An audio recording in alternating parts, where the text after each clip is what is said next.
திமுகவில் டி.ஆர். பாலு வகித்து வந்த நாடாளுமன்ற குழு தலைவர் பதவி இந்த முறை கனிமொழிக்கு வழங்கப்பட்டுள்ளது. அவரது நாடாளுமன்ற பயணம் குறித்து இந்த செய்தி தொகுப்பில் பார்க்கலாம். மக்களவைத் தேர்தலில் தமிழ்நாடு மற்றும் புதுச்சேரியில் உள்ள 40 தொகுதிகளிலும் திமுக கூட்டணி கட்சிகள் வெற்றி வாகை சூடின. குறிப்பாக தூத்துக்குடி தொகுதியில் திமுக துணை பொதுச் செயலாளர் கனிமொழி பறித்த வெற்றிக்கனி கட்சி தலைமையின் கவனத்தை ஈர்க்கும் வகையில் அமைந்தது. அதற்கு காரணம் அவரை எதிர்த்து போட்டியிட்ட அதிமுக, தமாக, நதக உள்ளிட்ட அனைத்து கட்சி வேட்பாளர்களும் டெபாசிட் இழந்ததுதான்.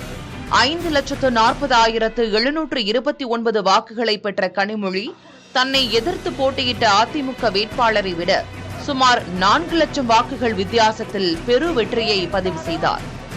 திமுகவை பொறுத்தவரை கனிமொழியை ஒரு தொகுதியின் வேட்பாளராக மட்டுமே பார்க்க முடியாது. முக்கிய தலைவரான அவர் தமிழ்நாட்டின் பல்வேறு பகுதிகளிலும் தீவிர பரப்புரை மேற்கொண்டு திமுக கூட்டணிக்கு வாக்கு சேகரித்தார். அது மட்டுமின்றி கனிமொழி தலைமையில்தான் திமுக தேர்தல் அறிக்கை தயாரிப்பு குழு அமைக்கப்பட்டது. தமிழ்நாடு முழுவதும் மாவட்ட வாரியாக பொதுமக்களின் குறைகளை கேட்டறிந்து அதன் அடிப்படையில் தயாரிக்கப்பட்ட திமுகவின் தேர்தல் அறிக்கையில் இடம்பெற்ற வாக்குறுதிகள் பரப்புரை களத்தில் திமுகவுக்கு பக்க பலமாக அமைந்தன. 2007ஆம் ஆண்டு மாநிலங்களவை உறுப்பினராக நாடாளுமன்றத்திற்குள் நுழைந்த கனிமொழி 2019ஆம் ஆண்டு தூத்துக்குடி தொகுதியில் பெற்ற வெற்றியின் மூலம் மக்களவைக்குள் காலடி எடுத்து வைத்தார்.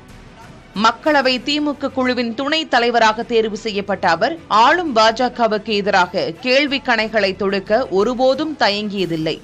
ஹிந்தி திணிப்பு எதிர்ப்பு, நீட் தேர்வு விலக்கு உள்ளிட்ட திமுகவின் கொள்கைகளை நாடாளுமன்றத்தில் ஒலிக்கச் செய்ததில் முக்கிய பங்காற்றியவர்.